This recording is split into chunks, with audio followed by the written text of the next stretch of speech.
أعوذ بالله من الشيطان الرجيم. بسم الله الرحمن الرحيم. قل من كان عدوا لجبريل فإنه نزله على قلبك بإذن الله مصدقا لما بين يديه وهدى وبشرى للمؤمنين. من كان عدوا لله وملائكته ورسله وجبريل وميكال فإن الله عدو للكافرين. ولقد أنزلنا إليك آيات بينات وما يكفر بها إلا الفاسقون. أوكلما عاهدوا عهدا نبذه فريق منهم بل أكثرهم لا يؤمنون. ولما جاءهم رسول من عند الله مصدق لما معهم نبذ فريق من الذين أوتوا كتاب الله وراء ظهورهم كأنهم لا يعلمون.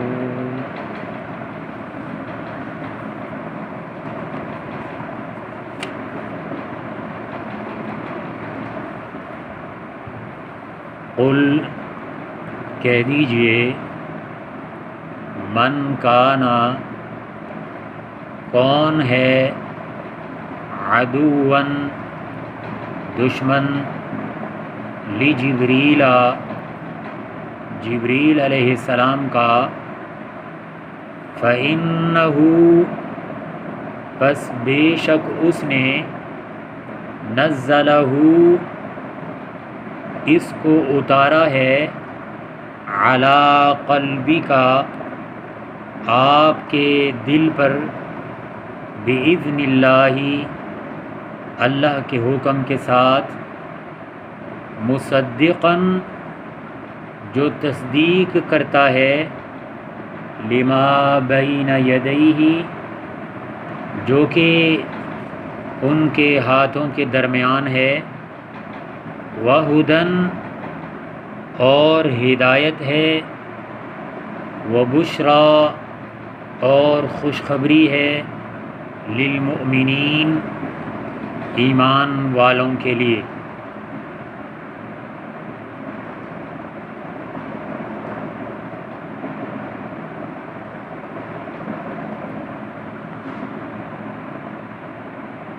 اس آیت کا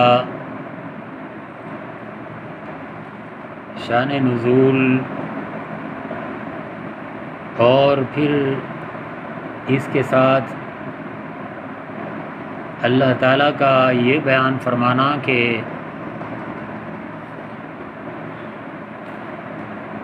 اس کا محل یعنی قرآن کی جگہ جو ہے وہ آپ علیہ السلام کا دل ہے، اور پھر اس کا شان نزول کیا ہے، یعنی یہ کس وجہ سے اللہ تعالیٰ نے اس آیت کو نازل فرمایا. اس کے پس منظر میں تفاسیر کے اندر بڑی تفصیل آتی ہے اور اللہ تعالیٰ اس آیت کے بارے میں یہ ارشاد فرماتے ہیں کہ جبریل علیہ السلام کا دشمن کون ہے؟ وجہ یہ ہوئی کہ کچھ یہودیوں کے علماء وہ رسول مکرم علیہ الصلاۃ والسلام کے پاس آئے اور آ کر رسول اللہ صلی اللہ علیہ وسلم کو کہنے لگے کہ اے محمد صلی اللہ علیہ وسلم، ہم نے آپ سے چند سوالات کرنے ہیں جس کا آپ نے جواب دینا ہے، اور اگر ان کا آپ نے صحیح جواب دے دیا تو ہم آپ پر ایمان لے آئیں گے۔ تو اس کے بعد اللہ کے رسول صلی اللہ علیہ وسلم نے فرمایا کہ ہاں بتاؤ کیا آپ کے سوالات ہیں۔ تو اس کے بعد ان علماء یہود نے کہا کہ ہمیں نبی کی نشانیاں بیان کیجیے، علامات نبی کیا ہوتی ہیں یہ بیان کیجیے۔ اور اس کے بعد دوسرا سوال انہوں نے یہ کیا کہ اسرائیل یعنی یعقوب علیہ السلام نے اپنے اوپر کس چیز کو حرام کر لیا تھا وہ بیان کیجیے۔ تو اللہ کے رسول صلی اللہ علیہ وسلم نے ان کے جس وقت جوابات دیے تو اس کے بعد پھر انہوں نے تیسرا سوال یہ کیا کہ ہمیں اب یہ بتاؤ کہ تمہارا فرشتوں میں سے دوست کون ہے، اور یہ ہمارا آخری سوال ہے تم سے۔ اور اس کے بعد پھر ہم یہ جانیں گے کہ ہم آپ کے ساتھ رہتے ہیں یا پھر مخالفت میں، یہ اس کے بعد فیصلہ کریں گے۔ تو نبی صلی اللہ علیہ وسلم نے فرمایا کہ فرشتوں میں سے میرا دوست جو ہے وہ جبریل علیہ السلام ہے، کیونکہ وہ پہلے بھی مجھ سے پہلے جتنے بھی انبیاء کرام آئے ہیں ان پر وہی لے کر آیا کرتے تھے، اور وہی دوست تھے انبیاء علیہ السلام کے، لہذا میرے دوست بھی جبریل علیہ السلام ہی ہیں۔ تو جب آپ علیہ السلام نے یہ فرمایا تو انہوں نے کہا کہ اب ہمارا آپ کے ساتھ دوستی لگانا یا ہم نوا بننا یہ مشکل ہو گیا ہے۔ کیوں؟ اس لیے کہ یہ جبریل جو ہے یہ ہمارا دشمن ہے۔ یہودیوں نے، ان کے علماء نے یہ کہا کہ جبریل جو ہے یہ ہمارا دشمن ہے۔ کیوں؟ اس لیے کہ یہ جنگ و جدل اور پھر یہ ایسا فرشتہ ہے کہ جو جنگ و جدال کا حکم دیتا ہے، یعنی فرشتے جو ہیں یہ اپنی طرف سے تو کوئی بات نہیں کرتے، جب بھی انہیں اللہ تعالیٰ کوئی حکم دیتا ہے تو اس کے بعد ہی وہ آگے جا کر بات کرتے ہیں، پیغامات رسانی یعنی پیغام پہنچاتے ہیں وہ اللہ تعالیٰ کا حکم ہوتا ہے. اللہ کے حکم کے بغیر وہ اپنی مرضی سے کچھ بھی نہیں کرتے. تو یہ کہتے ہیں کہ یہ چونکہ جنگ و جدل کا حکم دیتا ہے لہذا یہ ہمارا دشمن ہے، تو ہم اس کو نہیں مانتے، لہذا اب ہم تم پر ایمان نہیں لاتے. اور اس کے بعد پھر اللہ تعالیٰ نے اگلی آیت میں اسی لیے یہ ارشاد فرمایا کہ من کان عدوا للہ وملائکتہ وکتبہ ورسلہ. من کانا کون ہے، عدوا دشمن، للہ اللہ کا، وملائکتہ اور اس کے فرشتوں کا، ورسلہ اور اس کے رسولوں کا، وجبریل اور جبرائیل علیہ السلام کا، ومیکال اور میکائیل علیہ السلام کا، فإن اللہ پس بے شک اللہ تعالی، عدو دشمن ہے، للکافرین کافروں کا. اس میں اللہ تعالیٰ نے واضح طور پر یہ ارشاد فرما دیا اور یہ فرمایا کہ جو کوئی بھی اللہ کا دشمن ہے، اس کے فرشتوں کا دشمن ہے، اس کے رسولوں کا دشمن ہے اور جبرائیل علیہ السلام کا اور میکائیل علیہ السلام کا دشمن ہے، تو فإن اللہ عدو للکافرین. تو اگر کوئی ان کا دشمن ہے تو اللہ تعالیٰ ان کافروں کا دشمن ہے کہ جو اس طرح کی باتیں کرتے ہیں. یعنی یہ تو صاف بات ہے کہ جب یہ اپنی مرضی سے کوئی کام نہیں کرتے، کسی کو کوئی پیغام نہیں پہنچاتے، تو ان کا تو کوئی قصور نہیں ہے، یعنی فرشتوں کا کوئی قصور نہیں ہے. جب اللہ پاک ان کو حکم دیتا ہے تو تبھی جا کر یہ پیغام رسانی کرتے ہیں. تو تبھی تو اللہ پاک یہ ارشاد فرماتے ہیں کہ اگر کوئی ان کا دشمن ہے تو یہ سمجھیے کہ وہ اللہ پاک کو اپنا دشمن بنا رہے ہیں. اور اس کے بعد پھر وَلَقَدْ أَنزَلْنَا إِلَيْكَ آيَاتٍ بَيِّنَاتٍ.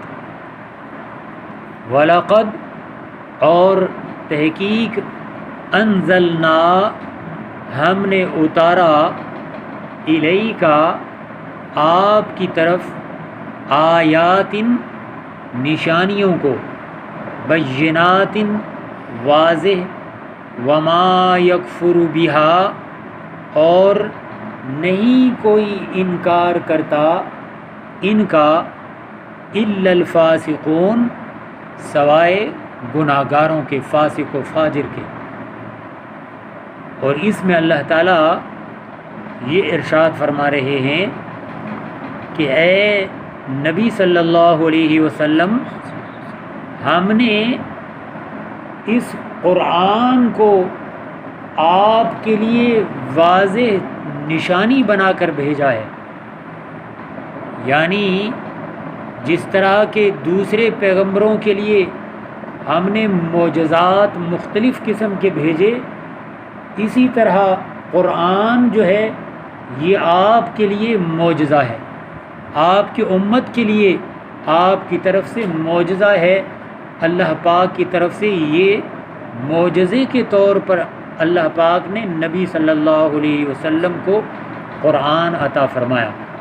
اور اس کے علاوہ جملہ معجزات، مختلف قسم کے معجزات جو وقتاً فوقتاً اللہ کے رسول صلی اللہ علیہ وسلم پر اللہ پاک نے بھیجے. اور اسی طرح وما یکفر بہا الا الفاسقون، اور یہ معجزات جو ہیں ان کا انکار کون کرتا ہے؟ فاسق و فاجر گناہگار قسم کے لوگ جو ہیں وہی ان واضح نشانیوں کا انکار کرتے ہیں. اور یہ واضح اشارہ جو ہے یہ ان یہودیوں اور عیسائیوں کی طرف ہے، جس طرح کہ آگے چل کر اللہ پاک ارشاد فرما رہے ہیں او کلما عاہدوا عہدا، او کلما جب بھی عاہدوا انہوں نے وعدہ کیا، عہدن کوئی ایک وعدہ، نبذہ تو اس کو توڑ دیا، فریق ایک جماعت نے، منہم انہی میں سے، بل اکثرہم بلکہ اکثریت ان کے، لا یؤمنون مومن نہیں ہیں. یہ واضح طور پر اللہ پاک نے اشارہ ان یہودیوں کی طرف فرمایا کہ یہ اس طرح کے لوگ ہیں کہ جنہوں نے نبی صلی اللہ علیہ وسلم کی نبوت کا اور پھر ان کی رسالت کا وعدہ بھی کیا کہ جب بھی اللہ پاک ارشاد فرماتے ہیں کہ میرا آخری پیغمبر تمہاری طرف مبعوث ہو کر آئے گا تو تمہارا کام یہ ہے کہ تم سب اس کی پیروی کرو گے، اس کے مطیع و فرما بردار ہوگے. تو اس وقت انہوں نے اقرار کیا، اور اب جو ہیں یہ آپ کو جانتے بوجھتے ہوئے بھی اللہ پاک ایک دوسری جگہ واضح طور پر یہ ارشاد فرماتے ہیں کہ اے نبی صلی اللہ علیہ وسلم، یہ یہود و نصارہ جو ہیں یہ آپ کو اس طرح پہچانتے ہیں کہ جس طرح والدین اپنے بچوں کو پہچاننے میں کسی قسم کا شک نہیں رکھتے، یہ بالکل اسی طرح آپ کو پہچانتے ہیں، لیکن آپ پر ایمان نہیں لا رہے. اور اس کے بعد پھر اللہ تعالیٰ ارشاد فرماتے ہیں کہ بل اکثرہم لا یؤمنون، بلکہ اکثریت ان کے ایسے ہیں کہ جو یہ اپنی کتاب تورات پر بھی ایمان نہیں رکھتے. آپ کو تو ماننا درکنار، یہ اپنے پیغمبر پر نازل شدہ تورات ہے، یعنی حضرت موسیٰ علیہ السلام کے اوپر جو نازل کی گئی ہے، یہ اس کا بھی انکار کرتے ہیں. تو آپ کو یہ کیسے مانیں گے؟ وَلَمَّا جَاءَهُمْ، اور جب بھی آیا ان کے پاس، رسول کوئی ایک رسول، من عند اللہ اللہ کے ہاں سے، مصدق جو تصدیق کرتا، لما معہم جو ان کے پاس کتاب ہے، نبذ فریق تو توڑتا ہے ان میں سے ایک فریق، جماعت، من الذین ان لوگوں میں سے، اوتوا الکتاب جنہیں کتاب عطا کی گئی ہے. کتاب اللہ، اللہ تعالیٰ کی کتاب، وراء ظہورہم وہ اپنی پیٹھ پیچھے اس کو پھینک دیتے ہیں. کأنہم گویا کہ وہ لا یعلمون جانتے ہی نہیں ہیں. اور اس آیت میں بھی اللہ پاک وہی باتیں دہرا رہے ہیں ان یہود و نصارہ کی، کہ جب بھی ان کے پاس کوئی ایک رسول اپنے وقت پر آیا تو اس کے بعد کیا کیا؟ انہی میں سے ایک فریق نے اس کو جھٹلایا. اور پھر ایسے بھی ہیں کہ جنہوں نے ان پیغمبروں کو قتل بھی کیا. اور اس کے بعد پھر اللہ تعالیٰ ارشاد فرما رہے ہیں کہ یہ اور کوئی نہیں ہے بلکہ یہ اہل کتاب ہیں، یہود و نصارہ ہیں، اہل کتاب جنہیں اللہ تعالیٰ کی طرف سے کتابیں بھی عطا کی گئیں ان کے پیغمبروں کے ذریعے۔ حضرت عیسیٰ علیہ السلام کو انجیل جو اللہ تعالیٰ کی طرف سے دی گئی تھی، اور اسی طرح حضرت داؤد علیہ السلام کو زبور عطا کی گئی، اور حضرت موسیٰ علیہ السلام کو تورات عطا کی گئی۔ تو یہ ایسے لوگ ہیں کہ جو کتابیں رکھنے کے باوجود بھی آپ کا انکار کرتے ہیں، اور یہ ان کتابوں کو بھی اس طرح اپنی پیٹھ پیچھے پھینک دیتے ہیں، یعنی یہ اس طرح ان کے ساتھ بھی کرتے ہیں کہ گویا کہ یہ ان کتابوں کو جانتے تک ہی نہیں ہیں، اور پھر کأنہم لا یعلمون، گویا کہ وہ ان کتابوں کو پہچانتے ہی نہیں ہیں کہ یہ ہماری طرف اللہ تعالیٰ نے بھیجی ہیں، اور ان کتابوں میں اللہ پاک نے ہمارے لیے کیا کچھ احکامات نازل کیے ہیں، یہ سب کچھ جاننے بوجھنے کے باوجود بھی اس کو پیٹھ پیچھے پھینک دیتے ہیں۔ وما علینا الا البلاغ۔